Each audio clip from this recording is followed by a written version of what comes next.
Welcome to Search for Truth Reality. I'm Walter Noasad. For those of you watching this video on YouTube, expand the description box below. There's a handy-dandy clickable table of contents that will allow you to easily surf this video. All you have to do is click on the little blue numbers. For those of you listening to this on MP3 or streaming media, the duration of this recording is about 110 minutes. It has 4 major sections. In the first section, we spend about 20 minutes on bizarre missing person cases in and around Mount Shasta and the UFOs and aliens at the ECETI estate in Trout Lake, Washington. The second part starts about 20 minutes in, and we spend 10 minutes to answer a few viewer questions.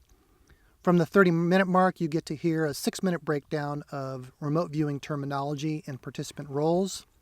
At about 40 minutes in, we spend 50 full minutes on William Tompkins' photograph of those 6 gas-spraying reptilian ships over Agua Hedionda Lagoon in Carlsbad, California. Now, during those 50 minutes, John reports on his team's tasking of that photograph. We kind of relive what it was like going through those 2 sessions. I was pretty excited about it, and I think you'll have fun listening to that. In the second part of it, I summarize my discussions with William Tompkins about that picture and those ships. Then you get a 10-minute surprise that I'm not going to tell you about, but you won't want to miss it. And following that, we'll get John's response to that surprise. You know, as I say, there's a lot in here. And these videos take a lot of time and effort to produce. And there's some other people working in the background that I couldn't do this without their help. So if you enjoy these videos, and if you're looking for ways to support me, as some of you have asked, please check out my Patreon page at www.patreon.com/search for Truth Reality. And now, here's part 3 of my discussion with remote viewer and psychic spy, John Vivanco. Welcome to Search for Truth Reality. This is part 3 of my interview with John Vivanco, remote viewer. Some of you have posted comments, have written me letters, and have called me with various sets of questions, so I think it'd be good if we start out today by asking John some of your questions. John? The first one I had was, we talked about Mount Shasta. We kind of glazed over that pretty quick. What did you actually see inside of Mount Shasta? So interestingly, Mount Shasta, one of the things that we saw was some type of entry point that was very, very tall, granite-like.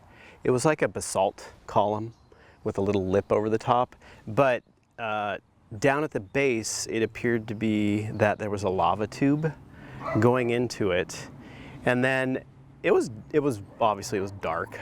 We saw a lot of crystalline structure within the mountain. We saw open caverns. There was this idea of like hubs, like cave tunnels within the mountain, but we didn't necessarily get anything that was living in there. It was more like things in the deep past used this type of system to move around.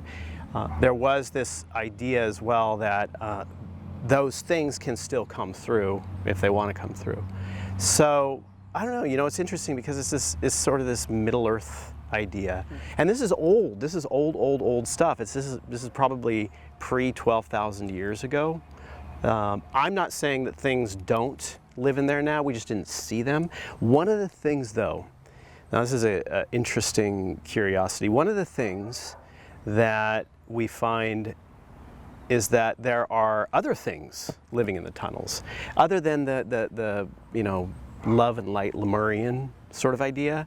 We didn't see any of that. What we have seen, because we worked 4 different projects up there where these same beings showed up, we have seen that there is a more slightly nefarious situation happening in them, and it's almost as though these other things moved in. I can go through those projects if you like. Oh, you mentioned, when I'd written to you, you'd mentioned Lake Shastina. Right. And I brought up Pluto's Cave. Right. And you started saying that there were some other nefarious things associated with that. Right. Is that what you're talking about, the other projects? Yeah. Well, so we've looked at 1, 2, 3 missing people cases up there. And there are 2 other projects that don't relate to missing people that we've looked at and worked on up there. And these same beings have showed up in every single project. Now, mind you, all the remote viewing data is, all the remote viewers are doing it blind, so they don't know what they're viewing, and then these types of taskings are spread out in between other stuff, so they can't form some type of idea by consistently doing the same type of tasking or the same area. So, okay, so Carl Landers was someone who disappeared up there I think it was the 1990s. I can't remember the exact date. So he was hiking from one base camp to the other to go peak Mount Shasta with some friends. He'd done it before. He was an avid hiker, avid mountain climber. It was nothing new to him. It should have been no problem. He was not feeling well, so he decided to take off a little bit early from one base camp to the next base camp. His friends were going to meet him at the next base camp later, a couple hours later. So he takes off. It's uphill, but there's no big drop-offs. It's just talus fields. Up in that area, it's above the tree line. You just have a bunch of rocks. There's snow on the ground as well. So he takes off. His friends take off 3 hours later or so. They get to the next base camp and he's not there. He's not even showed up. So they immediately call in search and rescue. 2 helicopters, Army National Guard and CHP, just started circling the mountain. One had heat infrared. This guy, this helicopter pilot, I had heard he stated that he's either, in the mountain or he's off the mountain because he's not on the mountain. I would have found him. And they did this, a couple hours after that he was reported missing. Then they brought in search and rescue on the ground, and this went on for a long time. No indication of him at all. There's nowhere for him to fall necessarily because it's flat upwards talus fields. The heat signature would have been big right away. Even if he had just hurt himself and fallen off the trail somewhere, he would have picked him up. People would have found him. No trace of him. So there's that one we looked at. I'll wait on what we found. The next one we looked at was a little boy who disappeared while camping with his grandmother. He disappeared in the evening. His grandmother reported him missing to some of the campers around there, and so everybody started to search for him. Couldn't find him anywhere, so they called in search and rescue a couple hours later. They couldn't find him yet. I think it was about 5 hours later, so the boy's probably been missing for about 8 hours. They found him in a bush next to the campsite, which is strange because, they were searching everywhere and everything. So the boy comes back with a strange story. He's 3 years old. He talks about his robot grandmother, somebody who looks like his grandmother, that took him into a cave. There were guns and purses in the cave. There were other strange-looking beings in the cave that he called robots that weren't moving and they weren't activated or something. And he said his robot grandmother was trying to get him to poop on a piece of sticky paper. So that's his story. Then what happened was, okay, so let me just relate this. A year before this occurred, the grandmother was camping in the same location, and she woke up outside of her tent with, I guess, 2 pinpricks on her neck, and she was ill the whole next day. She couldn't figure out how she got outside of the tent or anything. So that's an odd occurrence that happened, but this happened a year later when the little boy disappeared. Then we looked at another missing person who disappeared down in a place called Sims Flat. He was camping with some friends. They had just gotten there. He went to go use the restroom, never came back, just totally disappeared. Nobody knows what happened to him. Then we looked at, I had a researcher friend, who was hiking around looking for stuff around Castle Lake and Heart Lake. It's rugged up in the Heart Lake area. He was walking on the snow and he was following these footprints. It was all snowed in up there. These footprints went to the middle of Castle Lake and then disappeared. So he asked us to remote view it to find out what happened. And then, lastly, we were looking at this one configuration up kind of near Pluto's Cave. This rock, massive rocks, I mean bigger than these rocks here, are aligned in a circular fashion around a collapsed cave entrance. And we wanted to know who built it, what it's for. We also wanted to understand what's in the collapsed cave. Well, within all the data, we get the same being in all of these other sessions peering out from inside the cave. So, Carl Landers, what we got in our data was that there was some being that big head, big eyes, tall, kind of gray alien-like, but living within the cave systems in the area. Took him, genetic material, wanted genetic material, very interested in that.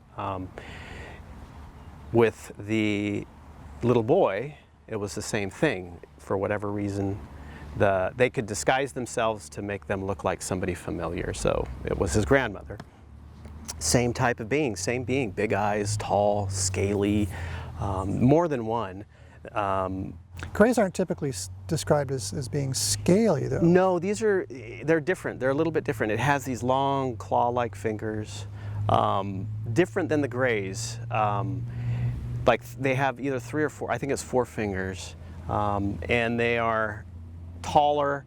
I mean, it's the iconic head face of the gray, so that's why I say that. Sure, Don't think they are. Sure. They're something else. If somebody's going to ask, I had to throw that out. Yeah, right. I don't think they are. There's something else that we don't know what they are. So, Carl Landers, the little boy, the footprints in the snow, when we viewed this, it was that being, that type of being that he was following. And what happened was, this being, the data is talking about it carrying genetic material, DNA of various things, and it called in some type of drone to pick it up and took off. That's why the footprints just disappeared in the middle of a frozen over lake bed. And then the collapsed cave entrance by Pluto's cave, which is likely connected into that system, one of these things peering out on a consistent basis at people the rare person that goes to this area, because it's pretty remote, that thing peering out. So that's what we get as far as what's now occupying a lot of underground areas in Mount Shasta region. The last one, the one who disappeared in Sims Flat, is something totally different, but it's just as weird. I mean, see, this is what happens, is that, I mean, you really have to check yourself, because when you're getting data back where just high strangeness constantly abounds, you're looking for projects to kind of like get yourself settled, mundane stuff that you could really verify with remote viewers, because it just gets a little out of hand, and you often think that possibly because you're tasking, this type of stuff, that viewers are expecting it. So you have to mix this stuff up, Anyway, what we got there, and this was actually different viewers. I used different viewers on this one. We got this guy that went to the bathroom.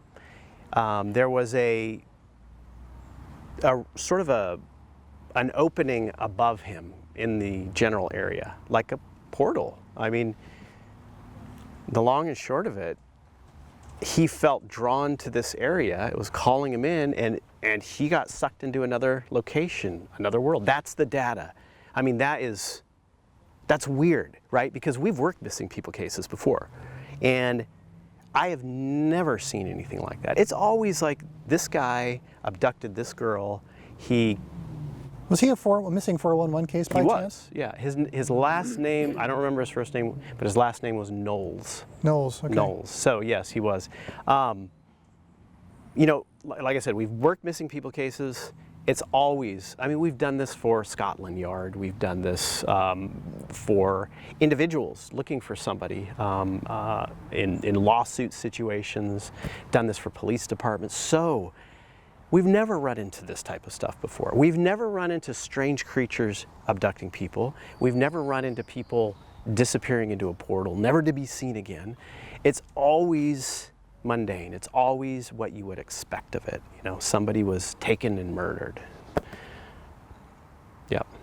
So that's Mount Shasta. Sorry, that was long. No, so when we brought up Lake Shastina and Pluto's Cave, that's all part of... It's all part of it. All this nefarious business with people going missing. Right. Unusual results coming back in the data from your remote viewing. Yeah. Now Pluto's Cave's got a lot of different things happening inside of it as well.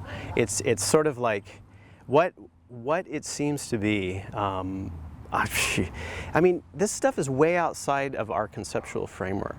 So even though we've remote viewed a lot of this stuff, we still have to make a leap in interpretation, because this is not stuff that we normally talk about or have language for or can't explain easily. But Pluto's Cave is sort of a recording device as well, for whatever reason. So it's considered a birthing cave by the Native American Indians in the area, and they used to go in there. Part of it was for birthing, but it's not just birthing physically, life. It is also for birthing intentions and birthing your ideas.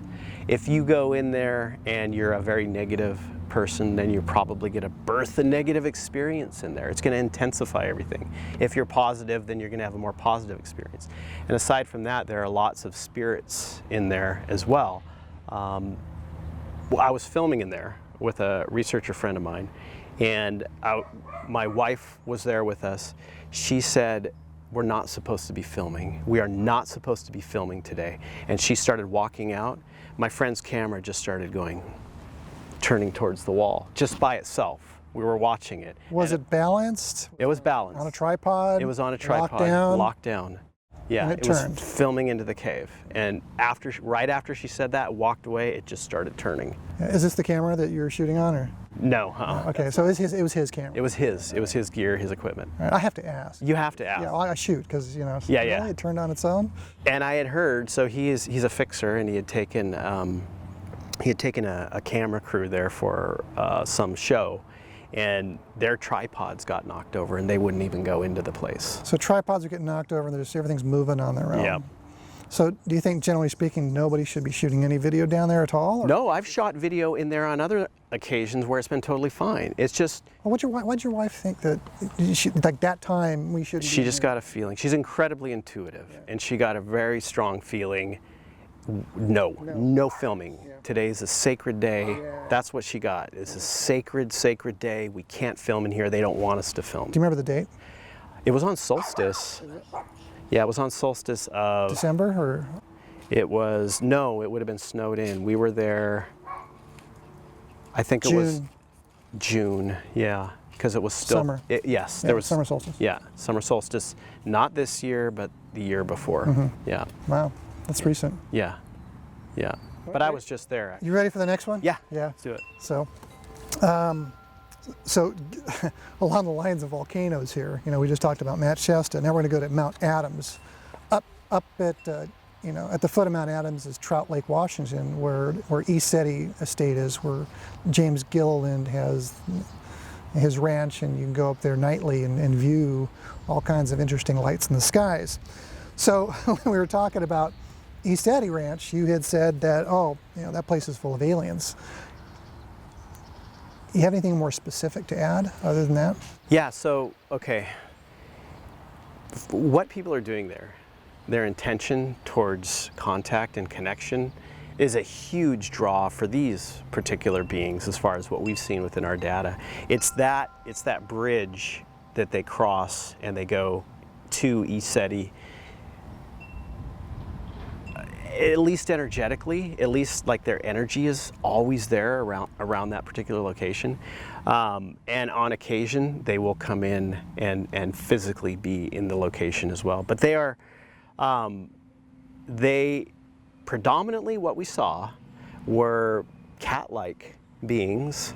Now, what was weird, so when you get into these types of situations, these types of beings, they're not full-on physical like we are, but they can become physical like we are. They can kind of go back and forth between, I don't know, I guess, you know, to keep things simple, fourth and third dimension.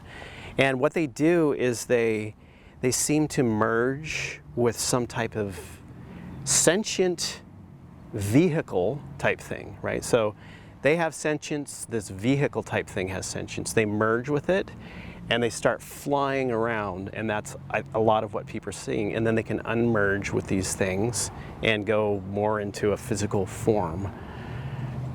I mean, this is stuff that's it's conceptually hard to relay because we just don't have a framework for it. And so you get that type of activity not only occurring around ECETI, but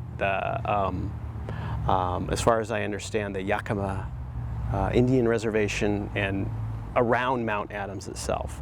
But I think as far as ECETI is concerned, they have a huge focus of that specifically because they're drawing that to themselves. Yeah, there's a lot of intent. Yeah, a lot of intent. To bring that in. And Right. James Gilliland talks about feline being named Bagit.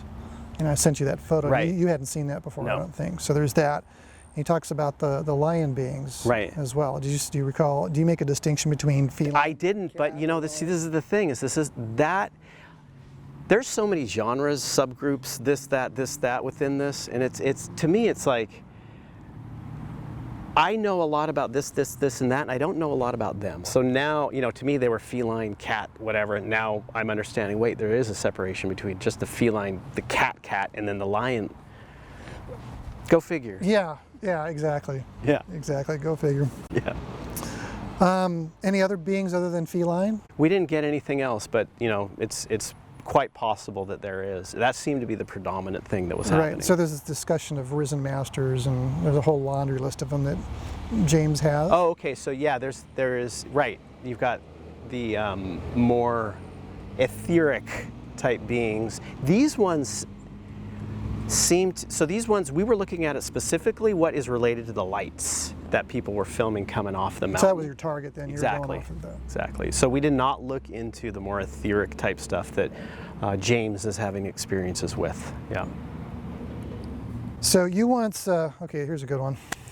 You once remote viewed a person in a forest who encountered an alien, and there was an altercation between this person and this alien being. Was that real or was that a hoax? Do you want to? So this was the one where this guy, he saw an alien in the forest. The alien apparently killed his dog, I think, and then he beat the alien up with a stick. He took the alien back to his house, stuck it in the refrigerator, and then the government conveniently came to take it away. So yeah, we viewed that to understand the reality of it, you know. And when remote viewers are tasked on the reality of something, they'll either describe it as being succinct with their story that they've already put out, right? The details of what the remote viewers are getting will fall in line with that, or they'll talk about, they'll bring in words like fantasy, story, and then they'll begin to describe the time when they were concocting the story. So for that particular thing, we got a person with a friend who was in sort of a spa-like casino area, laughing about the story. They were drunk as well, laughing about the story that they were going to create around this UFO thing. So we took that to be that this was most likely a hoax from, you know, our data. Okay, well, Yeah. So there you go. And now, so you talked about tasking a reality of the thing. Is Yeah. this something that you do as protocol, habit, normal operations for whenever when you're viewing these photographs of lights in the sky? Well, so with photographs of lights in the sky, those are easy because you can just have the remote viewer describe what that is, and then, you know, they will go into either digital manipulation, somebody at a computer screen messing around. Nowadays, digital manipulation. So you do check for reality on those? Oh yeah, we have to. I mean, you never assume anything. I never assume anything when I'm going into a tasking. If I've got your image, if I've got an image of a supposed UFO, the first thing that I want to understand is if it is a hoax. That is the first thing. So that's how we begin each tasking. Yeah.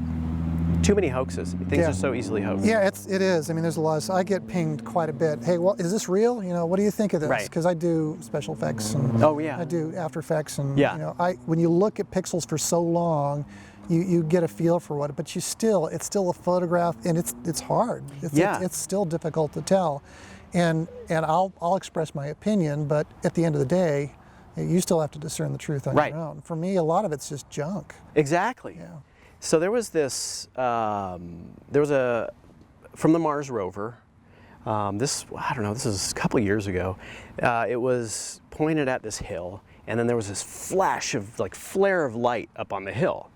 And, you know, everybody, there's positing that it's some type of alien event, it's coming, there's some, or it's like a plume from a volcano or something, but mostly veering, everybody within their own mental constructs takes it a certain direction. And I tasked the viewers on just what caused that light. They all got that there was pixel dropouts. They all got it. They got screens, they were drawing pixels, and they were saying some of the pixels or some of these squares are gone. So, you know, so it's obvious to me that it was nothing extraordinary. There was a problem with the camera equipment or the digital. The editing, editing. because you get in there and there's feathering and all kinds of fancy things you do. And one of the last ones I looked at, I noticed, and I did this right, I probably wrote more than what I should have. You know who you are.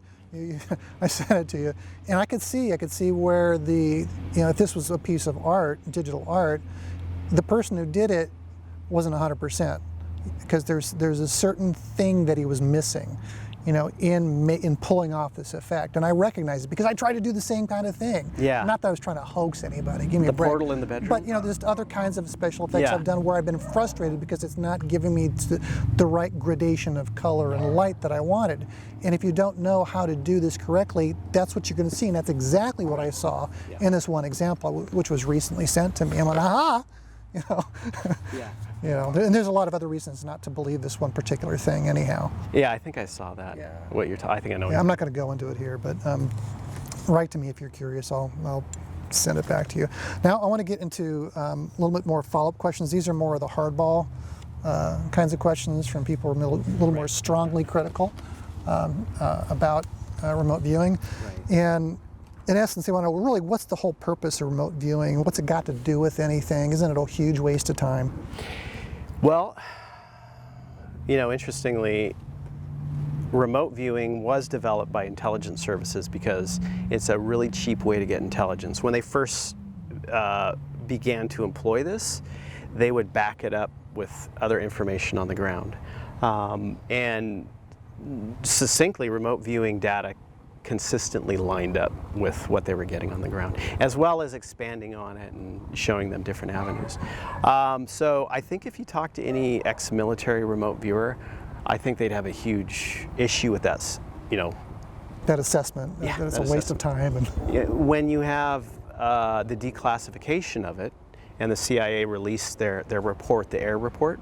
This was 21 years ago. 21 years ago. They had, you know, the report was written by two people, a skeptic of remote viewing and a believer of I didn't know that. Yeah. And so they canceled each other out, and that was the whole intent of this. You know, think about the CIA publicly standing behind remote viewing saying, this works, this works. It's amazing. Game over. I mean, everybody would want to learn it, you know. But, you know, when you take the ex-military remote viewers and what they say about it and how they worked it within projects, and then on top of that, how we worked it within projects, it's not a waste of time because it pulls out areas of directions for investigations or very specific information on solving something.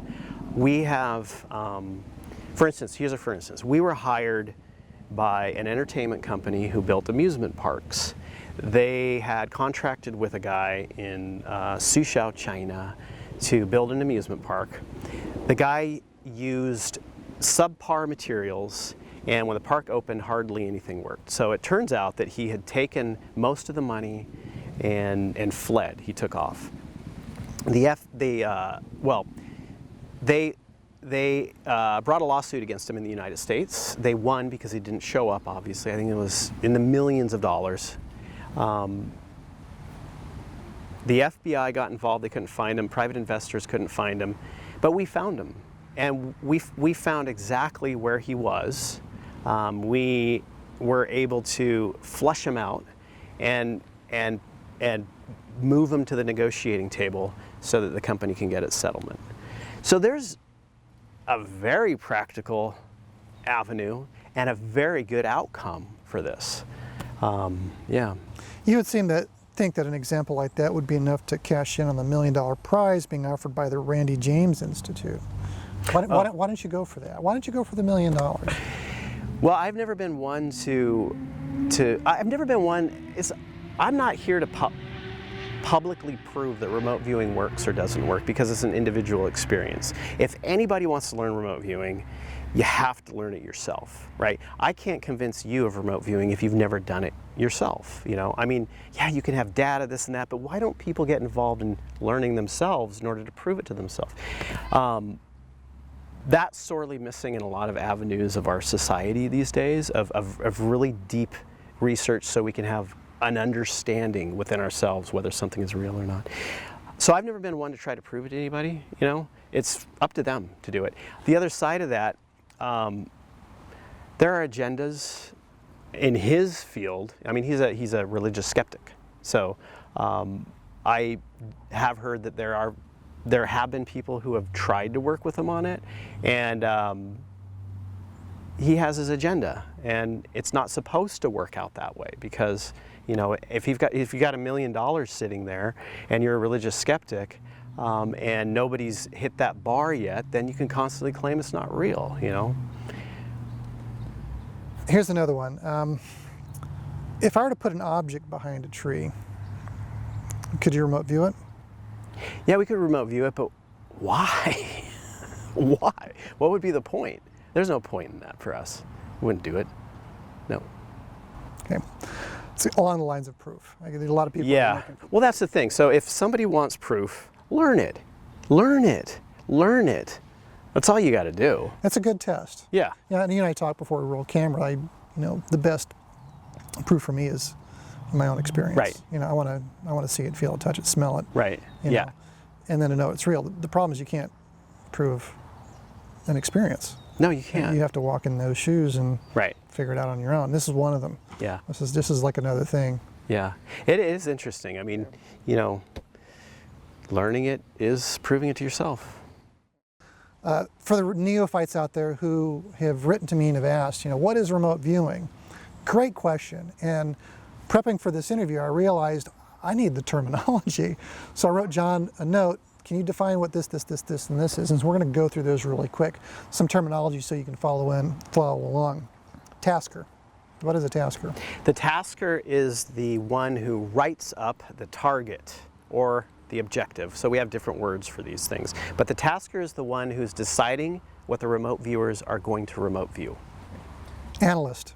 The analyst is the person who collects all the data on a specific question that the remote viewers have viewed, and then cross-corroborates the data between sessions in order to write a report on it, to get the bullet points. Because remote viewing sessions result in, you could have 15 to 20 pages per session, and you need to collate it into very succinct bullet points. Otherwise, it's just a mess to look at.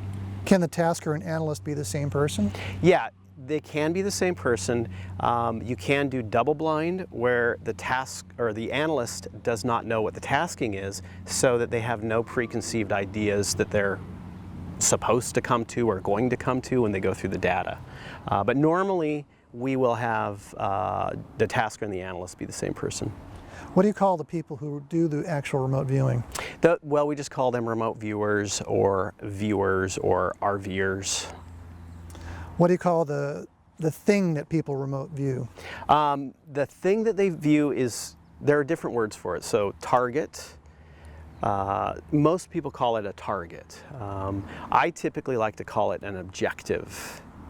The reason why I like to call it an objective is because the target, it's a target, like you're going to shoot it.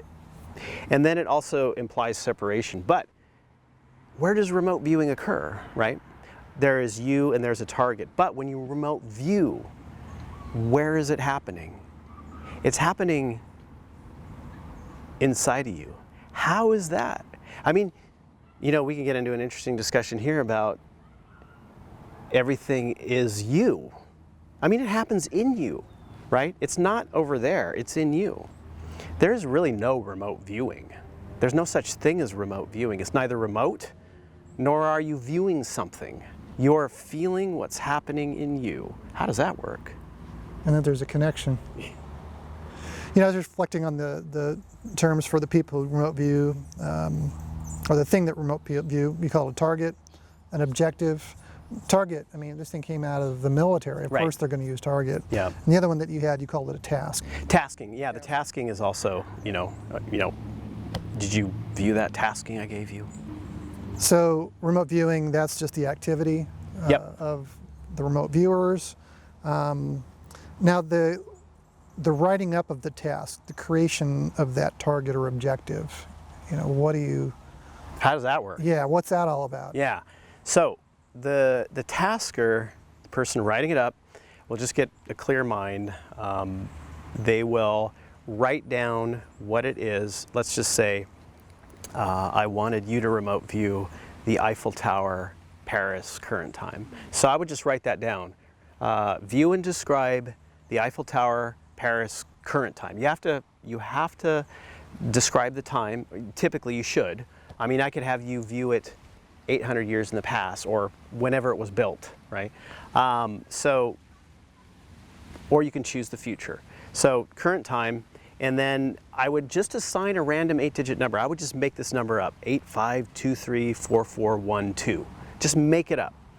And it's this binding intent. It's the address. You're creating an address for what the viewer is to view, binding the intent.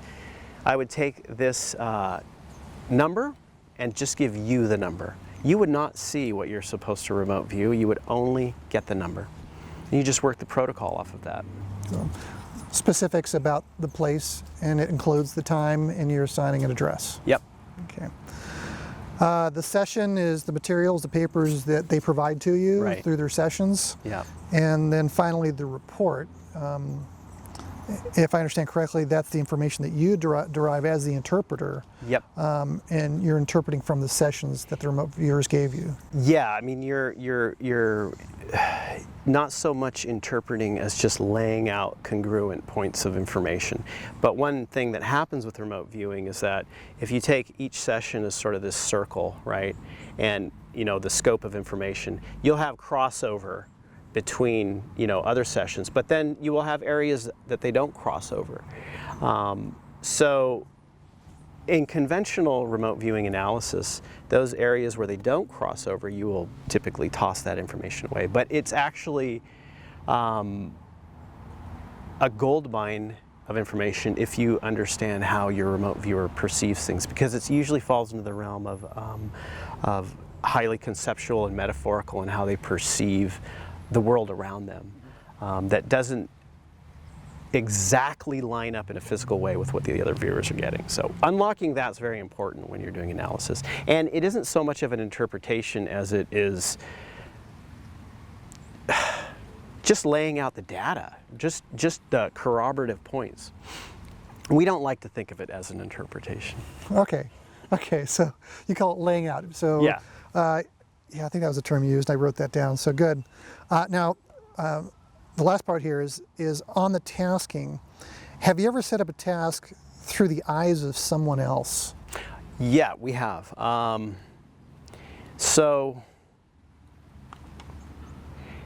we will sometimes use, the gray dude.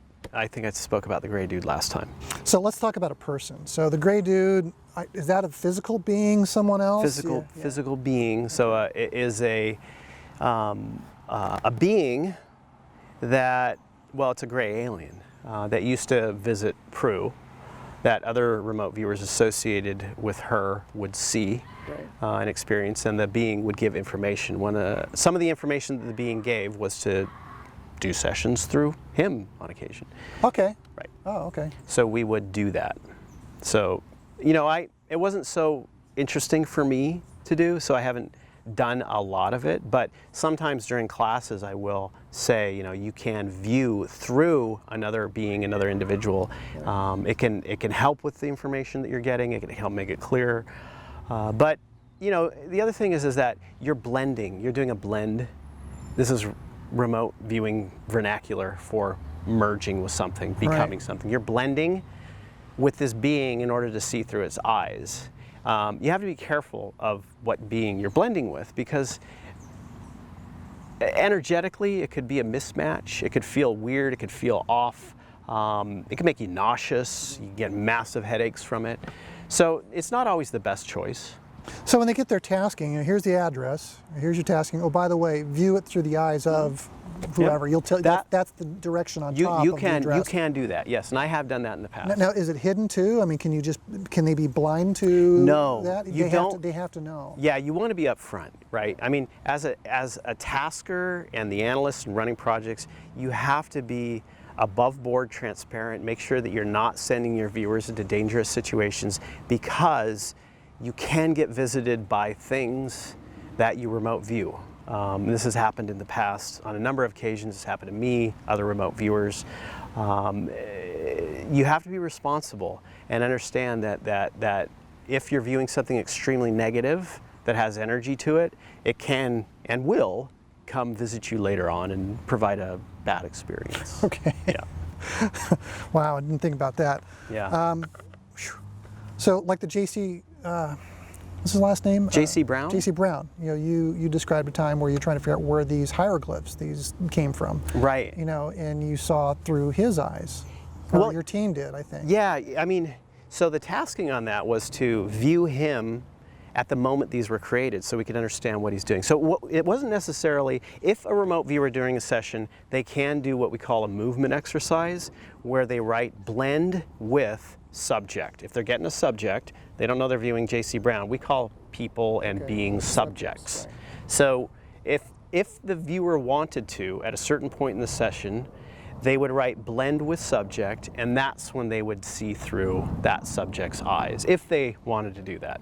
But again, you know, you got to be careful. But they know this in advance. Yes, yeah. They don't have to if they don't want to. Yeah, there'd have to be some degree of trust between There has to be a you lot. and your And this is why viewers. I don't remote view things that people task, you know, random people task me on, because for one thing, it could be just a screwed up tasking, not tasked right. I have no idea whether they're going to task me on something that's going to come visit me later, which is, you know, it's a lot of what people want to know about, the weird stuff. Right. So I have trusted people that I work with to task me. Do you establish any kind of protection if you have to view through something else? No? No, I just use my intuition on whether I should do it or not. Okay. Yeah. Very well. William Tompkins released this photo that I provided to you. I handed it to you. You wanted to have a look at it first, you know, and then you would get back to me. When I first gave it to you, what were your initial thoughts on the picture? I thought, okay, so one thing I thought, it's impressive that it was with a film camera. Those are a little bit more difficult to fake. I didn't see the actual piece of film, but it is interesting. The shape of the craft of this thing I thought was fascinating. It's very clear. So one thing that always interests me are the clear ones, because people are, if I took a photograph of these blurry lights in the sky that were far away and doing crazy things, everybody would believe it, right? I mean, well, for the most part, people would be like, wow, that's cool, blurry lights in the sky doing 90-degree turns, right? They would believe it because they are blurry lights far away.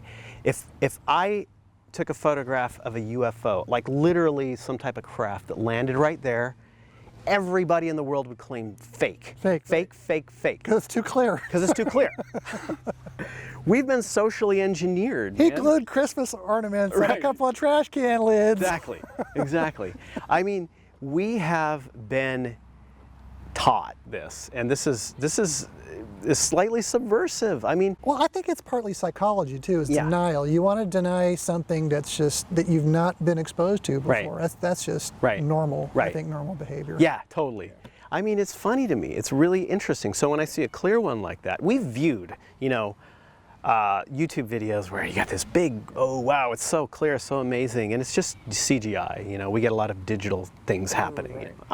Most of them are fakes, but what if it's to muddy the waters? Because if there really is a clear photo that's genuine coming through, it's much better to have, well, for those in control, to have everybody believe that the clear ones are typically fake. It's always much better.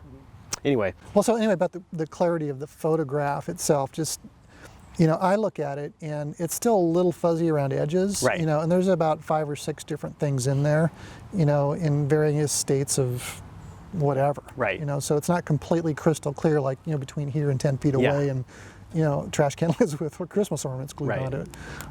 So just to put that, I know some people will go, oh, no, it's not all that clear. All right. it's, yeah, right, no, I understand. Right. I mean, it's clearer than most. But then most, yeah. Yeah. It's not a fuzzy ball of light. Right. Yeah, it's got texture. Exactly. Yeah. Yeah.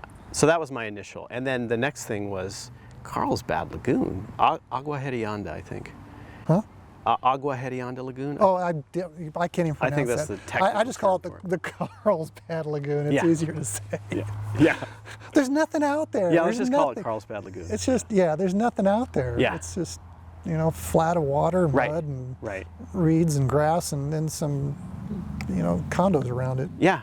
Yeah. Not much out there. Yeah. So yeah, I thought it was a fascinating photograph. So you do the preliminary tasking. You have 7 viewers on it. Some are students, you mentioned. Yeah, there are a couple that are newer viewers. So you get the sessions from these folks. You line them up, and now your thoughts are what? Well, so the first thing that I want to know is it some type of digital creation? It's done with film, so This is part of the tasking. Yeah, so did they manipulate it? So really what I did was I took that photograph, I circled it with like in red, and then, you know, put a tag, the number, the address, and wrote describe what this is, circled in the photographs, describe what this is. So the viewers would either get some type of manipulation, you know, maybe some cutout thing if he's, you know, gotten an enlarger and he's trying to. It's very difficult to do with conventional film, so I don't know exactly how it would have been done if it were a fake. But on the other side of that, if it's real, then they're going to describe this physical craft. They're going to describe possibly what's in it. They're going to describe the surroundings and stuff. So I get the data back, and well, point blank, everybody's just talking about a UFO, a UFO, a UFO. They're doing sketches All of it. 7 of them. Yeah, well, everybody's getting something floating in the air, right? Some people are coming to the deduction. Now, this is what we call a deduction or an analytic overlay of a UFO, right? But they're all getting something that's floating in the air. Something, I think most of them are getting cylindrical object floating in the air. So, I mean, that told me pretty quick that, okay, so we have a real thing. And that's the first thing I want to understand. Is this real? Yeah. This was really there. We have a phone call after the first one. Yeah. Yeah. And you're excited. I mean, you're just, Yeah. I'm like, okay, I guess there's something there. And you want to tell me, I'm like, let's just hold off. Yeah, right. Right. Let's hold off for now. In fact, let's hold off. No more data until we get through. Because I'm really most interested in, you know, how you felt and how your team felt as you're going through this whole process. Yeah, we can get into the nuts and bolts later. Right. So, you know what, my feeling, the excitement. That was the first tasking you've described, though. The what first you saw. tasking Right. was just to lay it out. My excitement was because you had told me something in the past about Tompkins, and it was some of the stuff that you told me was lining up with what the other remote viewers were getting. So I thought that was fascinating, and I was like, Off the very first one. yes. Wow. So I was like, where? I was excited because I wanted to know where he got his information from. You know, that's what I found. Yeah, really we'll get to that curious. later. We will. Yeah, we'll get to that. So I was really interested in that. That was exciting. You did ask me, and I wouldn't tell him. Yeah. I would not, and he still doesn't know. I still don't know. Yeah.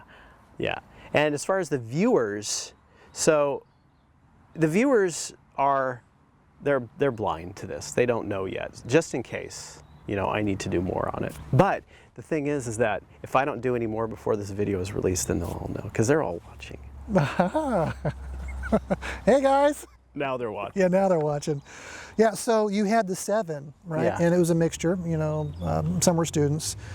You go into the second one. Now you said you had 4. You chose 4. 4 viewers on that one. Are they are there any students in there? Are they all of your experienced guys? They're more experienced Your best people? Yeah. Okay.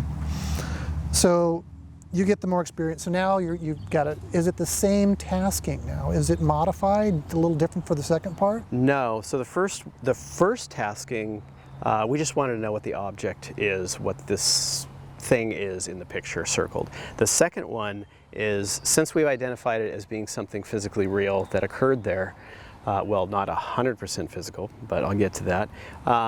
We wanted to know what's in it, what's flying it, and why it's there, right? We want to understand those two things, not so much where they come from, because we want to get straight to the point. Why is it there? What's it doing?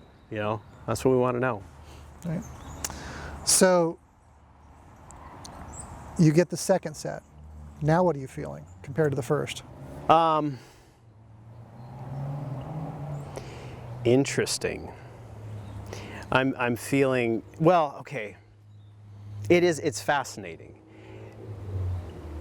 But it's also it's also in line with other things that we've seen before when we task on these types of events. There's always a similarity in mission as far as why they're here and what they're doing. So amongst all the ones of these things you see in the sky? Yeah. Interesting. Yeah, this one's a little bit different, but it still has an aspect like other ones, like Palomar Mountain, for instance. I mean, these guys have been mining, and without a Joshua tree too. Just mining, taking materials, genetic materials. A lot of it.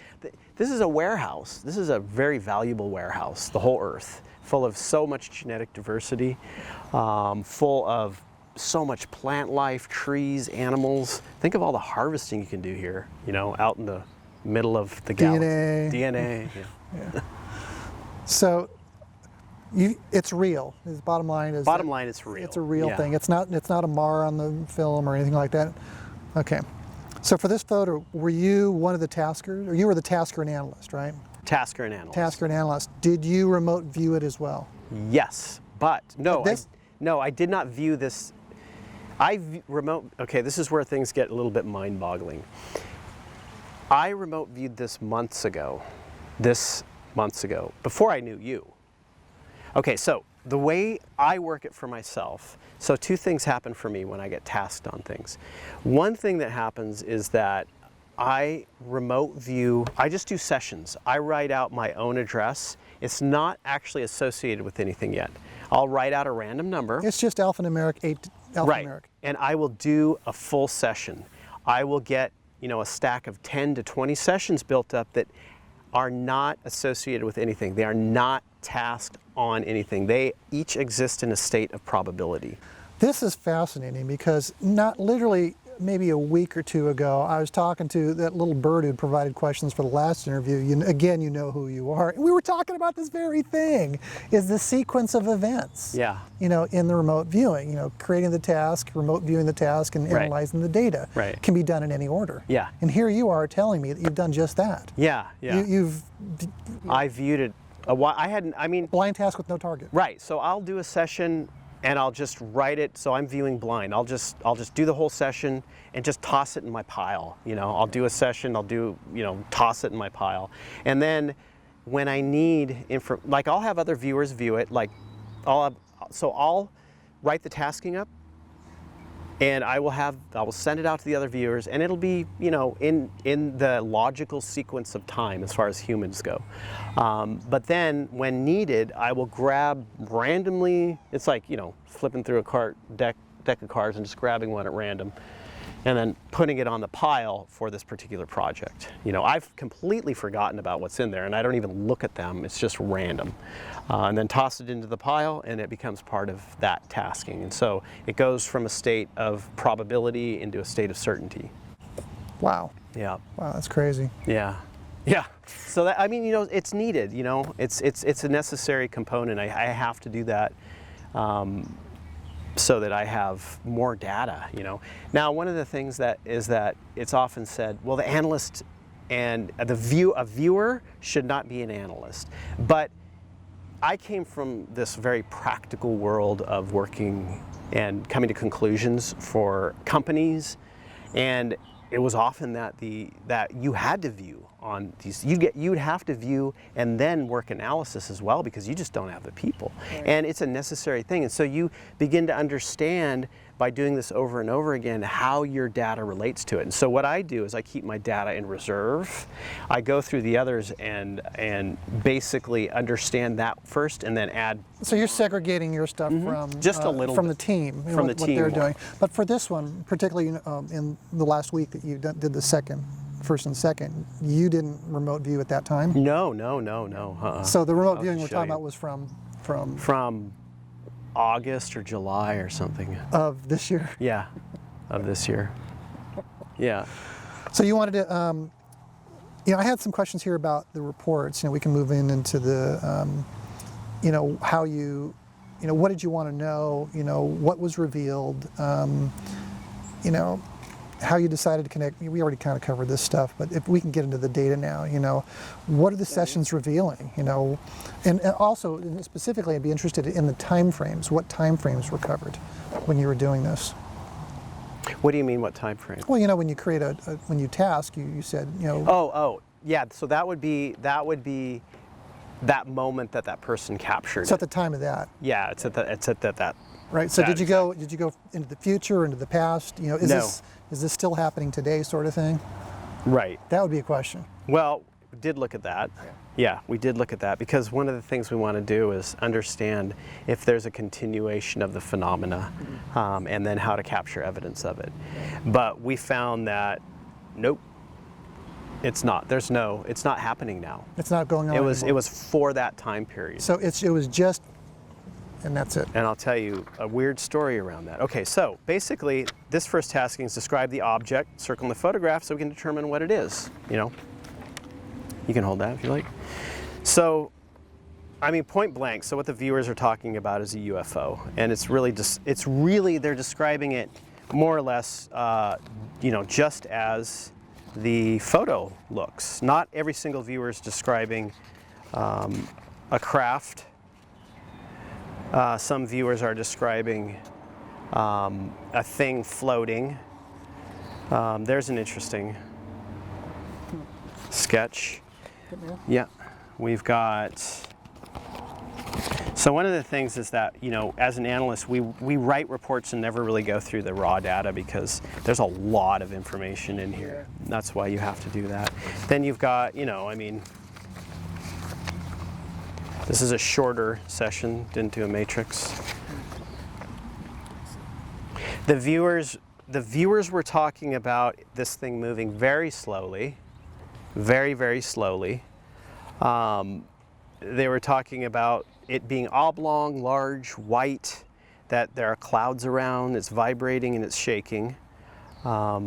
The ones inside of it were trying to move over a very precise location, like lining up crosshairs almost. Why they were moving very, very slow. It needed to be aligned directly over something, which we'll get to a little bit later. So they're describing it as being over a body of water. It's got a tight focus over this watery, muddy area. It's possibly going down into the water at one point. Some of the viewers stated that it has the ability to change shape, so it's not completely 100% three-dimensional, right? So it can form into different shapes. And when you see the photograph and those sort of that weird trailing thing, that could have been parts of it forming and reforming. I don't know, but they stated that it changes shapes. They say there's a very intense energy coming from the craft, as well as it releasing plumes, like some plumes of gas. Very interesting. A gaseous and plume-like substance. There are also energies coming off of it that are going downward, that were like orbs and sort of fireworks melting, going downward, electrical type energy. The viewers were very interested in the intense energy that was coming off of it. So as far as the subjects inside the structure, they don't want to be known. This came across very clear, is that they do not want to be known. They normally operate outside of people's awareness here, and they hide. They have their agenda, their mission. They don't want to be known. And so one of the things that we found, this is kind of interesting, was that we were getting these, like, as far as the beings were concerned, we were trying to see them. We would get just brief snippet of them, and then it was like we couldn't get back to see them again. And this happened with different remote viewers. One remote viewer was even getting really sleepy and tired, like he was feeling drugged from it, which was interesting because he's an experienced viewer, and he also was relaying this to some aspect of the objective. When we remote viewed Skinny Bob, you know, there's Skinny Bob, which is the video of the alien. We initially were right in there with Skinny Bob, able to view him, do consciousness mapping on him. It got to a certain point though where, okay, so this being is more developed telepathically than most people are. And when we got to a certain point, when we were getting too busy on him, you know, he kicked us out. He would start telling viewers in a session that you're bugging me, you're back, why are you here, get out of here, I don't want you here. So when I sent viewers in after that happened, they would get bounced out. Oh, is this on Skinny Bob? Yes, okay. On Skinny Bob. And so what we found with this is that they were pushing us, they were trying to push us out early on, is what it felt like, which I found interesting because usually, well, these guys, they don't want to be known, they don't want to be seen, you know? So that happens with this stuff. So who are they? So what we got was that they were an alliance. They were an alliance of beings.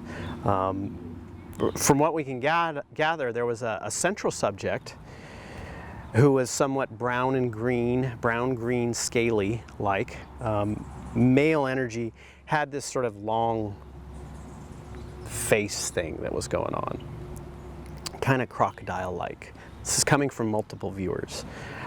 Did they use the word crocodile-like? Yeah. Multiple viewers said crocodile? One viewer said that, another viewer said serpentine-like, another viewer said reptilian-like. So we have this kind, so these are AOLs, you know, to describe, you know, a concept, an idea of a physical description.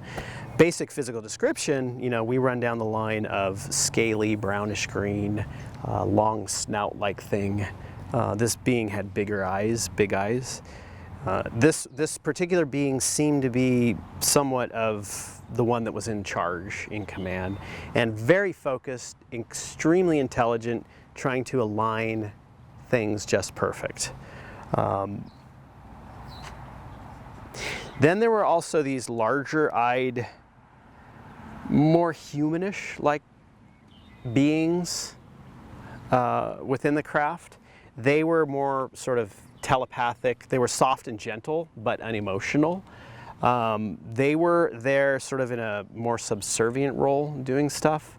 Very, very telepathic. Then every once in a while, this hairy creature would pop in and out, but we didn't get a lot of detail on this thing. Size or shape or? No, nothing like that. The Nothing viewers, on them whatsoever? No, it would pop in really fast. Somebody would, in a session, would say hairy creature, or somebody would go, there's a creature with a lot of hair follicles, stuff like that.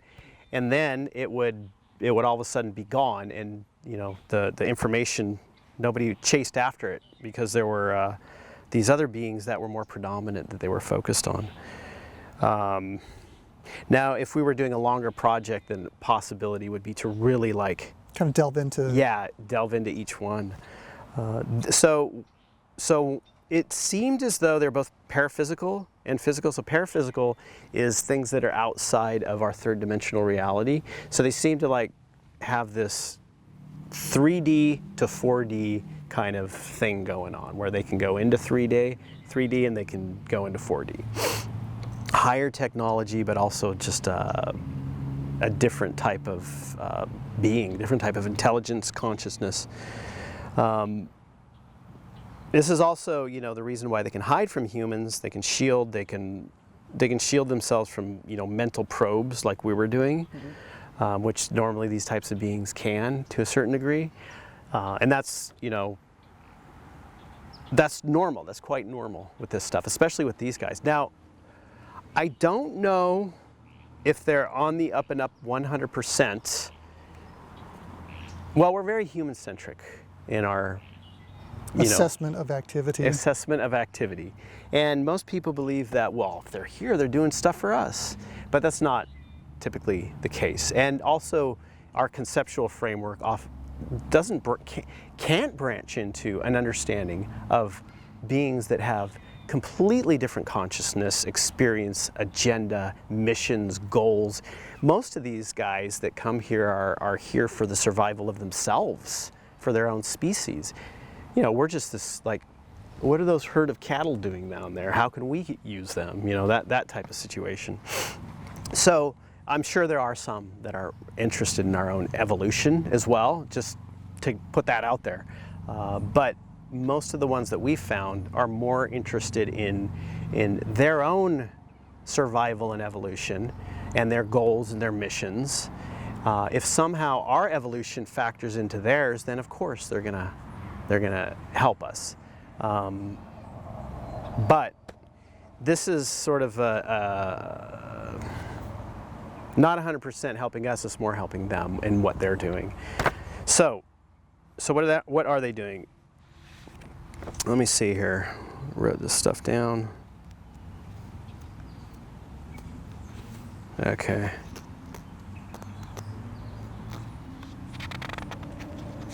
So like a lot of these guys, there was a situation there. So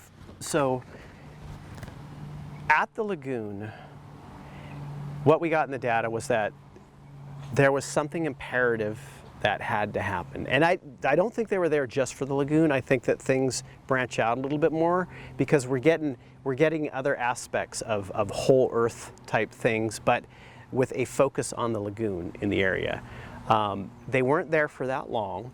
They were extremely interested in solving a problem, and it was very imperative that they solve this problem. They had to get on this thing fast.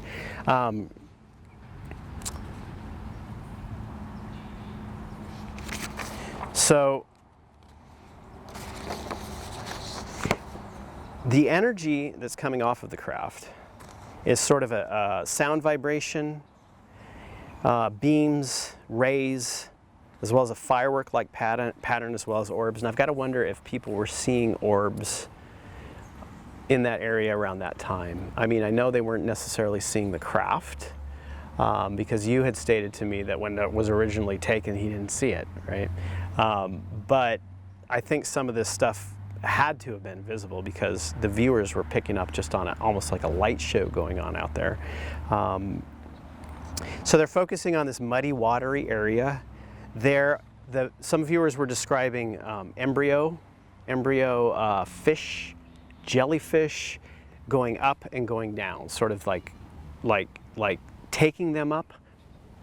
The idea of harvesting, as well as fixing something about the whole area, like moving the energy into the mud, into the water, creating this bubbly, effervescent thing going on, because there is, as one viewer stated, a potential man-made disaster in the area, and they're trying to fix it. So here's where it gets a little bit interesting. In the year 2000, the Agua Hedionda Lagoon, this Carlsbad lagoon, was infested with a algae called Caulerpa taxifolia. This is 2000. This started around 2000, 2001. And Prudence Calabrese, she was on the board of the Agua Hedionda Lagoon. Coincidentally. Right. So we knew of the problem early on, because somebody a biologist was scuba diving in there, checking the bottom, and found this piece of seaweed. What happens is that the Caulerpa is a fast-growing plant, seaweed-type plant, that people get for their fish tanks because it grows really fast. It's bright green, I know exactly what you're talking about. Yeah. Somebody took their tank with their fish in it and dumped it in the lagoon because they thought, the fish will be happy in the lagoon. And then it's intrusive, it just takes over. It has destroyed the ecosystem, many ecosystems in the Mediterranean. And our waters are perfect for Caulerpa to spread like wildfire and take over the whole ocean floor, destroying every life that's down there. The fish won't even live there. So when they found this, it's very alarming because this is in the lagoon and it's going to spread into the coast. It's done. I mean, it's destroyed ecosystems.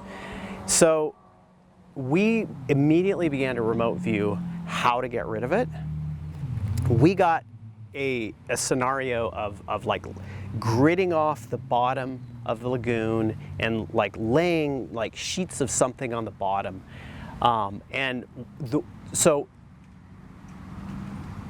after we got this understanding on how to get rid of it, since Prue's on the board, I don't know what she shared or what she didn't share. I think they already had a method that they were planning on using that lined up with what we got with remote viewing.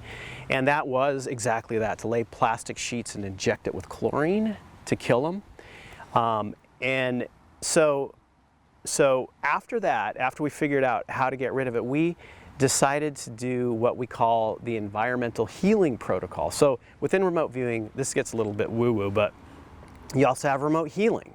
And it's an interesting and effective way to cause some type of effect on other beings or even locales. So I had developed something called the environmental healing protocol. You never want to assume how something should be healed or shouldn't be healed, because then you get your ideas into it. But we knew pretty much that if Caulerpa spread everywhere, that's it. That's bad. That's a horrible situation. So for years, they were pumping this with chlorine and basically killing everything on the bottom of the lagoon. In order to get rid of this. We're doing the environmental healing protocol on it for a long time. And in 2006, when this photograph was taken, they called this a miraculous achievement, that they eradicated Caulerpa. Now, they eradicated it through the use of killing everything in the lagoon, basically, on the floor with all that chlorine. And since we get in our data, some of the viewers are talking about algae, some of them are talking about bacterias, the interest of these beings that are seemingly seeding as well as harvesting, fixing something, aerating and sending energy, sound energy, into the lagoon, into the mud.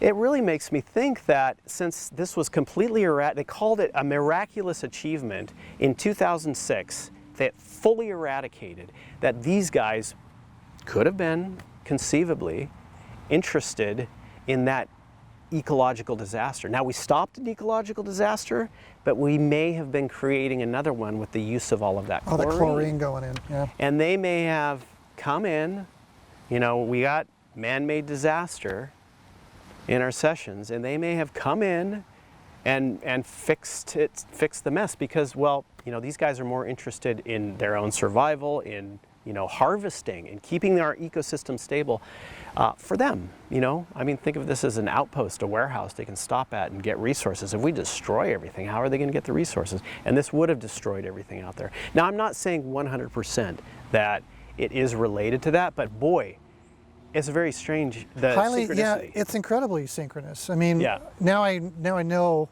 I understand your excitement. Yeah. When now the second call, you're like, when was this photo taken? I'm like, right. Well, 506. Exactly. I'm like, oh my God. It was in 2006 when it was like, oh my gosh, it's miraculous. Yeah, yeah, wow. Yeah. Wow. Yeah. It all comes together. That's amazing. Is there any other data that came out that, is that it? That's pretty much the nutshell of it. That's amazing. Yeah. So now I can tell you about the picture and what Bill said about it. So Bill was attending a class at Miracosta College on basically how to write a book. And this is as he was building into his now published book, Selected by Extraterrestrials. in that class, everybody had to stand up and introduce themselves and talk about their writing project. Of course, Bill, what's he going to talk about? He's going to talk about the extraterrestrial Nordics that he worked with at Douglas Aircraft, right? And when he's up there talking, some woman, another student, in there says, "Oh, I've got one of those." And Bill's like, "I'm sorry, one of those what?" "I got a picture of them, and he goes, "Can you bring it in?" So she brings it into class the next time. Bill asks to borrow this photograph so that he can take it to Kinko's and make a copy of it and enlarge it, which is exactly what he did. So November 2016, when I meet him, he shows me the photograph, tells me, "Don't show anybody yet. He's got plans for this thing." And I said, "Okay, I'll keep a lid on it, not a problem. But can I take a picture of it? I may have some friends that I want to show to here and there." He was okay with that. Right. So I snapped a photograph of his color print enlargement of this photographic print. So what we have here, this photograph that you have, I gave you a color print of that, is a copy of a copy. Right. So anyway, that'll explain some of that. The version you have, I've taken into After Effects and I've sharpened it up a bit, and I've increased the vibrancy and saturation of color, but Right. nothing to do anything beyond that. But in those photographs you can see, and you'll see it here, if you're not seeing it now as I'm talking, this photograph of these blobs over the lagoon. Right. One of them's very large and has what Bill referred to as serrated edges, along the top. Yep. So that's the source of the picture. It came from a student, 05-06 time frame. Or 8, actually picked it up in 08. It had been taken, a few years prior. So Interesting. I'm guessing around Yeah. 05-06 when it was, we don't know exactly when. Okay. But I did ask Bill explicitly, was this a photograph picture or was it a digital photo picture? He said it was taken off of a film camera. Right. Bill, you got to find this person, and get the negative. We need to validate Right. whether the negative is marred, is a result of something else, is it actually in the photograph. That was on his to-do list before he passed. Ah. Yeah, it was on his to-do. But he sat there, I sat there with him for an hour as I was working on his computer, Yeah. fixing things, and he was digging through all his papers, his calendar. And by the way, as we were sitting there, he reaches, he opens this drawer, he pulls out this calendar, opens up, and it plops out to the exact date of the class that he attended. Man. More synchronicity. Yeah. And I said, "You got to find her," but he couldn't find her name anywhere. But I have a feeling if we go out there, we start knocking on some drawers and, "Sir, Yeah. have you seen this ship flying around?" We should put a flyer up. We should. Yeah. Circulate. Maybe make a flyer. Maybe you're watching this now and it's your photograph. We'd like to learn more. We'd like to see if you've still got the negative. We'd like to see that. Because the story goes that these people had a party the previous night and they got up the next day and took a walk out there. And it's a nice area by the lagoon. And at the time there was some construction going out there for some condos that they wanted to show their friends, and they took this photograph of the lagoon. Bill says that she said when they snapped the photo they didn't see it in the sky, but as it goes with everything, where's your focus when you're looking? Maybe it was there. Yeah. Maybe it wasn't. We don't know. We don't know Right. for sure. But point is they didn't see it, Yeah. or were at least focused on what was in the sky when they snapped that photograph. Yeah. Right? Now, regarding the claims that Bill has made about them, Bill took this photograph and he circulated it to all of his aerospace friends. Have a look at this. One of them worked in a wind tunnel, and they took it upon themselves to build a 6-foot wooden replica of this craft, and they put it in the wind tunnel That's incredible. to see what it would do. The data comes back, and Yeah. Bill gave me a lot of stuff, and look, what I'm giving you today is a summary. This is a summary of the stuff that Bill gave to me, and I had to really kind of nail him down over a period of several meetings to get all this information, because when he first told me, it sounded like all this data came from the wind tunnel. I started thinking, there's no way that I understand you can determine that this design is the best for dispersing gases in the atmosphere. So, But what he did say Yeah. was that it was the worst design for slipping through the atmosphere. That's what came out of the wind tunnel. Horrible design, horrible design. Your question. well, we've got it changing shape, Yeah. and the ability to move and to change in Well, different shape. there's more. There's more Okay. that Bill had to say about it. Everything else I'm about to tell you is based on Bill's assessment of analyzing the photograph itself. Now, Bill can also fly. You know, he can go out of body, and he was able to remote view. You know, he didn't call it that, but he was able to see all kinds of things as well, and to know things. Information would come to him, which made him uniquely valuable in the work that he did for NASA, for Douglas, for North American, for Lockheed, Right. for, you know, everybody else he worked for. You know, because they were looking for solutions, and invariably Bill would have them. Bill's not an engineer. Right. Bill's a draftsman. He can think spatially, three-dimensionally. He draws very well, thank you very much. But he also has a mind for systems. Yeah. Right. So he can imagine systems, and that's what, you know, conceptually, you know, he came up with all these sorts of things. So, so he looks at the photograph, and what he gets is that this ship is spraying gases, 3, 4, or 5 different kinds of gases, depending on what day you talk to him. Bill was horrible with numbers, inconsistency. A number of gases are being sprayed out the back. The ships are being operated by reptilian aliens who are spraying mind control gases to control the population. Right, so this is Bill. This is assessments from what he's... Interesting though, because that lines up with our data. So here's the thing. So we get 2 different, sorry if I'm cutting you off. No, on that's this. fine, I'll come back. Okay, so we're getting 2 different things. We're getting this plume-like thing, gaseous plume, coming from the craft, right? So this backs up Bill, right? Then we are also getting an energy moving downwards. So they seem to be 2 different types of energy. So with one viewer who began to feel very tired, very sleepy, you've got to wonder if Bill is correct on the plume-like gases in order to keep people dulled down in the area because they're trying to accomplish an operation, right? Right? Keep people dulled down, keep that in mind, because there's more later. So then you've got that, and then we've also got the reptilian type being. Yeah, the reptilian. Yeah. Bill's always talking about reptilians. You know, every time I talk, we're talking about reptilians. You know? This is fascinating. Wow. So yeah, so reptilians on the ship. You said that it would change shape. Bill's claim, looking at the photograph, is that there were 6 craft in that photograph. You have to look very carefully at it to find even a little tinier dot in front of one on the far left side of the image. But there are 6 blobs in there. His claim is that there was one person in charge of all this whole fleet, you know, and that there were 2 cloaking devices. One of them was used for photography, and one of them was used for the humans. And they forgot to turn on the human one, or the photography one. Humans couldn't see it; the camera could. Now, I think that it's easy to kind of dream that up. You know, for me, I'm not completely on board with that. Right. You know, maybe it exists, maybe it doesn't. But who am I to say? Yeah. It doesn't feel right to me. In any case, we have these blobs on the camera. You said it changed shape. If you take a look closely at the blown up version that I gave you, you can see fuzziness around it. Naturally, yes, it's a picture of a picture, but I've sharpened it a bit. And if you analyze closely, and you'll see it here in the video as well, this picture, you'll see, you know, there's a bit of haziness around the smaller blobs in the background.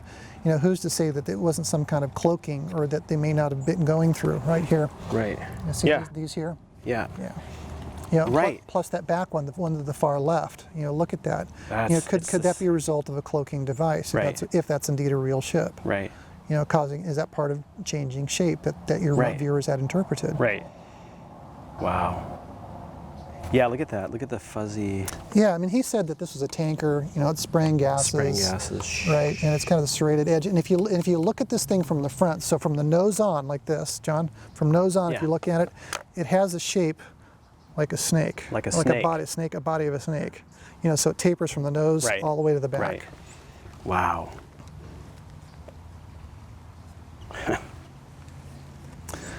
So I think, are those all the points? I think those are all the fine details that Bill had shared with. Again, you know, a majority of that stuff came from, Bill's head interpreting the photo. It lines up with multiple remote viewers. Yeah. You know? What I'd like to do now is take a break. Let's stop camera. Before you do, I'm gonna show you a video. It's a 10-minute video of psychic medium DeEtte Carver channeling William Tompkins, talking about what William says now on the other side that those ships are. Okay. Off camera now? Yeah, let's cut. So what I'd like to do now is really kind of delve into Bill's memory banks here and ask him more about the ship, and if it indeed was designed as a tanker to dispense mind-controlling gases by reptilians, and that's my question. Very specific, very good. Okay. He says, well, I thought that it had been used by extraterrestrial sources, the way that it was shaped. I figured, you know, this isn't of Earth. But in actuality, he says, I understand what picture you're referring to. It was a government mock-up of, he says, you know, like a ship or some type of craft that was specifically used to dispense large doses of tank chemicals. He's actually visually showing me that there was a very large like tank that came, I guess, on the sides or like underneath. And they designed it around having a large portion of chemicals that they can contain. He's not suggesting that it's extraterrestrial, but he says, but what I mean by that is it's a government agency. But let me ask him about reptilians and government. Like, are there reptilians in our government?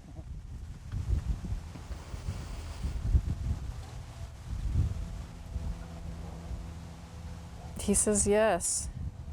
He says, by that would be correct. By that sense, that would be correct. He says, but I interpret it as being from somewhere else. It was manufactured here on Earth. There's another part of the question. Well, yeah, I mean, it was all entailed in one. Is this indeed a craft that is operated by reptilians for the purposes of spraying Mind control gases, mind control gases? But you know, the other piece of it that we're bringing in, this is the first time I'm hearing that this is now a government craft. The other aspect of this thing, Bill had also mentioned that there were cloaking capabilities on this craft, and he'd surmised from the photograph that the lead guy in charge probably neglected to communicate that we need to engage the cloaking device to protect it from photography. He said there were two kinds, one for photography and one for the retina, for the human eye. So while the people out there snapping that photo in 2005 didn't see it when they took the picture, but that's pretty common anyhow, right? His claim is that the camera picked it up. Okay. Okay, so does this craft created by our government or military have a cloaking capability? Oh, that's a good question. Okay. He says yes. There's a glitch though. There's a problem with it. They haven't figured out how to.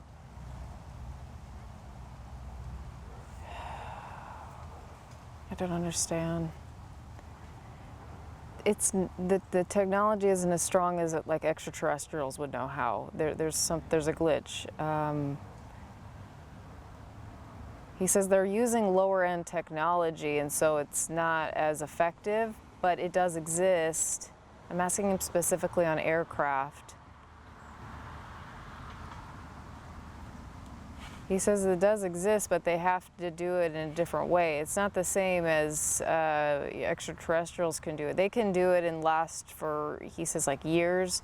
Ours is very like minuscule technology, but it does exist and they do use it. I wanted to ask him about the mind control with these chemicals. He says, well, basically it's a chemical that shuts down reasoning, and you're not able to put pieces together. It's almost, so he's actually bringing me to, is it DMT, that chemical in that one drug where you all of a sudden, it's like in shrooms, where you all of a sudden connect everything. In ayahuasca and right, DMT, and, So, and the body can produce that in the brain. Yeah, yes. okay. So he's saying that this is the reverse effect, and you can't connect things very well. It limits the reasoning to connect everything, but when you're on that drug, all of a sudden everything makes sense and you're connected to everything. He's saying it's the reverse of it.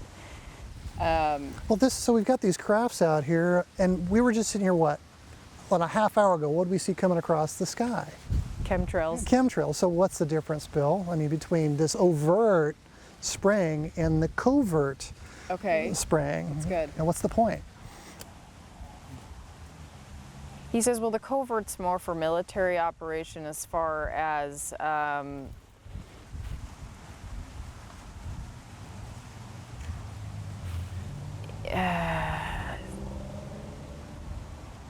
It's something to do with society and people. I feel like he's pointing that these are more for chemicals for weather. He's showing me more clouds, more cloud-based. Let me see if he can also give me some specific with.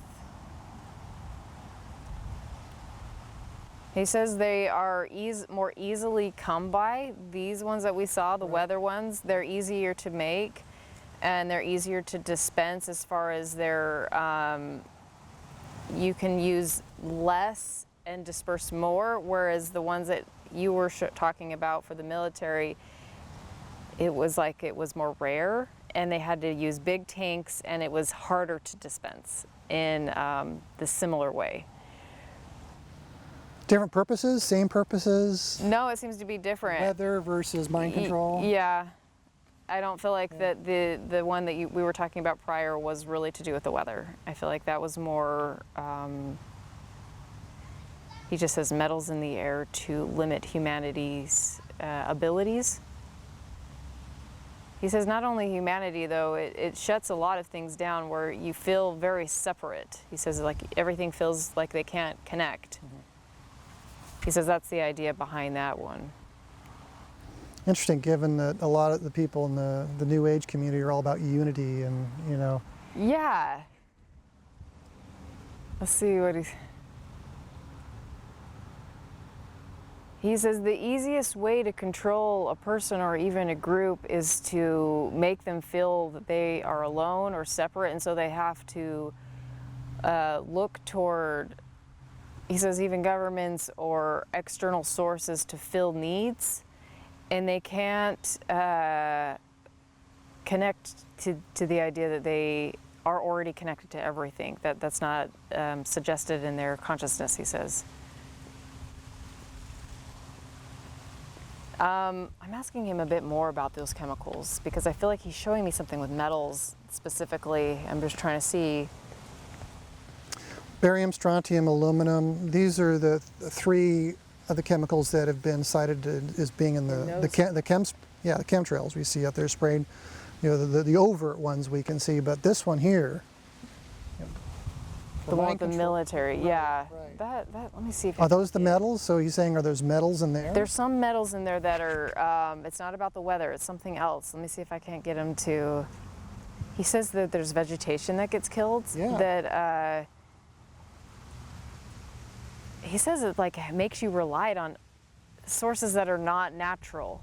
And vegetation gets killed, anything that's like part of what we need to expand and live on. I keep asking if there's anything else, and he keeps showing me water, like oceans. Mm-hmm.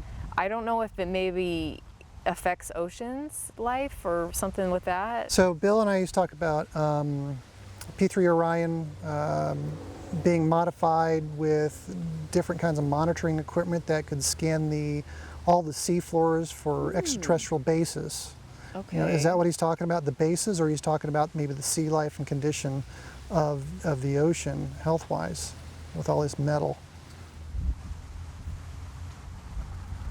He says, well, this one would be more with the life. He says, but what it actually does is it does sit on top of, he says, like the life, and you can scan it based on what these metals have also done. So they seem to interact in a way. He says it's like it creates a radiation where it can be picked up easier.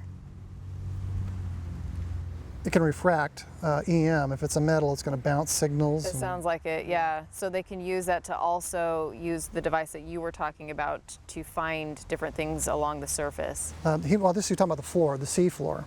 The sea floor, sorry, that's what I meant.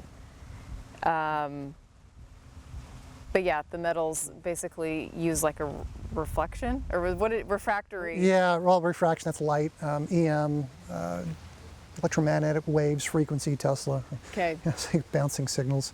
And then they can see a little bit more of if what's it's there. Metal's a conductor, so it's going to be able to absorb and conduct So electricity. it aids them, it seems like. I don't know how. I don't. If it's bouncing signals all over the place, I don't know what that's for. He says, well, it definitely doesn't do much for the life, and that's sort of the idea, is to kill off, I don't know. Let me see if I can get him to say why. Why would they?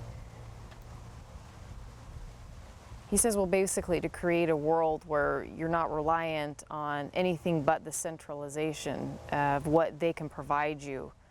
You're not able to eat or have your nutrients given to you by anything else besides an external source that gives them the power to do so. Mm-hmm. He says a lot of this has been experimentation, but the idea that it exists is something to worry about, he says. So you've had a chance to look at the video of DeEtte Carver channeling Bill Tompkins. Yeah. And what do you have to say about what you heard? I think it's fascinating. I think she's on it. You know, I think that now we didn't get government, but she also got reptilian within government. Right. She specifically asked, you know. Right. Yeah, about government. Which is really, really interesting. Now, doesn't mean that just because we don't get it, doesn't mean that it's necessarily involved or not. One thing that I do find really interesting, because I was separating these two aspects before. I was separating, while looking through the data, this plume-like gaseous substance from this downward energetic substance. So there were different things happening here. And I had, because one of the remote viewers had an adverse reaction when they were looking at the plume-like, getting this morphing plume-like substance, and this viewer said that they were feeling strange and tired and just off, and there's something weird with this objective because of the way they're feeling. I thought that interesting with regard to the plume-like gas, so I started wondering about that as far as what that is doing to the people and what it's meant to do to the people, part of possibly obscuring the craft or this or that. So I thought that was fascinating. Now the other thing that I find fascinating, and this is in the second grouping of sessions where we're looking at what they're doing here. So 3 remote viewers were throwing out this metaphor, this idea that all line up with each other. So one viewer, let me just run through it. Oftentimes remote viewing data, it can be hard to figure out, but the viewers will have this same theme running through it. So one viewer is talking about Batman, right? And this, these are the metaphors you were telling me about. Yes, the metaphors. So one viewer was talking about Batman. This is like a Batman scenario. Somebody's trying to save the world. Another viewer is talking about Dr. Jekyll and Mr. Hyde situation, where they have 2 distinct aspects to themselves. One is animalistic and bad, one is good. And then another viewer is talking about a person that's creating a tulpa, which is a being to do their bidding, right? A paraphysical type being that can take physical form to do their bidding. So each one of these 3 metaphors, they all mean the same thing. So what is Batman? Batman is not really trying to save the world. Batman is trying to save himself, right? This is what the viewer is trying to explain. Dr. Jekyll and Mr. Hyde, doing bad things and good things, very compassionate and very bad. Same with the tulpa. People usually have the tulpa explanation in negative circumstances, to do bad things, right? And the tulpa can turn on you, sort of situation. So what we have here is this dualistic thing occurring. And that is interesting from the standpoint of what she was talking about, where they're gassing the people, right? We get this plume-like gas that's affecting, as well as we get this other concept of saving the world. And they're trying to save the situation in the lagoon and in the ocean, but at the same time causing a negative situation for the people. So you have this kind of dichotomy happening there. Yeah, it's interesting. I mean, Bill always talked about this struggle, this fight, war, what have you, between the reptilians and humans. You know, they're always trying to, you know, control us. And and really the conversation with them was always about, not always about, but you know, whenever the reptilians came up, it was, you know, the same thing from Bill about, you know, they're spraying gases, you know, and he'd go through this litany of, examples of the selection of Admiral Rico Botta, Yeah. being Australian. Why'd they pull him over? He didn't go to college, not a West Point graduate. Why'd they put him over there? And I'm reporting to him as the person who's helping debrief the Nazi spies, bringing over all this technology, the flying saucer technology. Hey, Admiral Botta, they're building flying saucers over there with reptilians, according to Bill. Wow. Bill was tasked with assembling the packages that he would then take to industry, and they had to take these notes to try to create product. Right. Right. So he used examples like why Rico Botta, the mind control. Yeah. Botta isn't programmed in their education system. Right. But he would just kind of rail against the educational system. Yeah. And, just a lot of different things to point out how the system of control, and it's all the reptilians, right? They're spraying gases on us, and people don't know they're spraying gases on it, and we're being mind controlled. You're being mind controlled. They're being mind controlled. And my argument to Bill was, well, shoot, and it's like what you said. You said, what did you say? You said that they don't want to be seen. They don't want to be discovered. They got their own thing going over there. Is it a nefarious mission to mind control the populace on the planet? Or is it just these gases are used to fix what we need to down here in this lagoon? And then take off. Yeah, and then take off, right? Right. So really, what is it? I don't know. But, if you listen to Bill, through the channeling through Diet, he understands the purpose of the reptilians now. He still doesn't agree with them, but he understands. Right. But is it really that we're at war with them, Well, okay, is it really that we are at war with them? Or that they're controlling us? A struggle with them, yeah. And the point I was going to make about talking to Bill is like, how can you fight something you can't see? Right. Or understand or appreciate. Well, they're spraying you with gases, so you can't know they exist. I'm like, so what's the point? Yeah, really. Well, yeah. How do you do that? Anyhow, Yeah, no, that's a good point. Yeah, but she did, and you pointed out as you were listening, that Bill even mentioned water, through debt. All this Right. water, kept bringing up water. Yeah, some focus on the water. Yeah.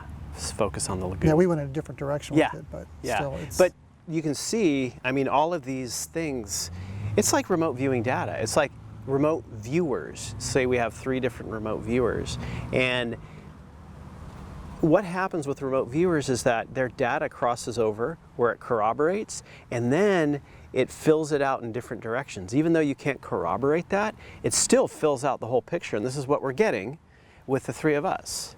We're getting it with me, we're getting it with Diet, and we're getting it with William, is that we're getting these 3 more clear pieces of the puzzle. Exactly, clear that picture. are lining up and then expanding outward. So I think that's fascinating. How confident are you in the remote viewing data? Oh, you got I'm on this very project? confident. Yeah. I'm very confident. Any doubt whatsoever? No. So that ship Never. existed. Yes. It's spraying gases. It rescued the lagoon. Yeah. This is. I've been doing this for over 20 years, and see how data lines up in a real world way of actually making people money or finding people or solving problems, and then watching people follow our data to either make money or come to a conclusion or find somebody. So I know how it works. So when I see this working out this way, I trust it 100%. So successes in other areas with the process allows you to trust and believe that it's true. Yeah. Even though for this particular one, it's extremely difficult, if not impossible, to try to find proof on the ground. You can't find proof on the ground because the last thing that we tasked on this was, how can we find evidence of this? And it was nothing. There's nothing there. This came and went. It's over. It's done. So the question, is this still going on? Is a big fat no. Nope. Yeah, just the one time. Yep. Cool. So if you're thinking about going out to Carlsbad Lagoon to try to take photographs, be respectful of the residents there, there's nothing to see. Yeah. Right? At least not at this moment. Who knows? Yeah, at this moment. Yeah. Exactly. Unless somebody dumps another fish tank into the lagoon. Not to speak any energy of that. Let's cancel that. Cancel it, right? Cancel. So I think we've got to the end here. What are our next steps? What do you want to do now? You want to learn how to remote view? Oh, hell yeah. Let's do it. I think we've got our next step then. Woohoo! Yeah, buddy. So yeah, stay tuned. We'll see what comes out of that. And it's like I said, the experience of it is the proof. And if you're interested in learning about remote viewing, you're not really teaching these days, You right? know, I don't have any classes scheduled at the moment, but You may watch your website. I may watch the website. Your yeah. website is righthemispheric.com. That's right. Right. You've got a YouTube channel as well. YouTube channel as well. It's Right Hemispheric YouTube channel. Can they connect to you through YouTube? Oh yeah, absolutely. Okay, excellent. All right, I think that's about it. I want to thank everybody for tuning in, watching Search for Truth Reality, and that's a wrap, eh? Cool. All right, thanks again. Cut. Cool, man. That was awesome, man. That was neat. Yeah. I was stoked to hear her.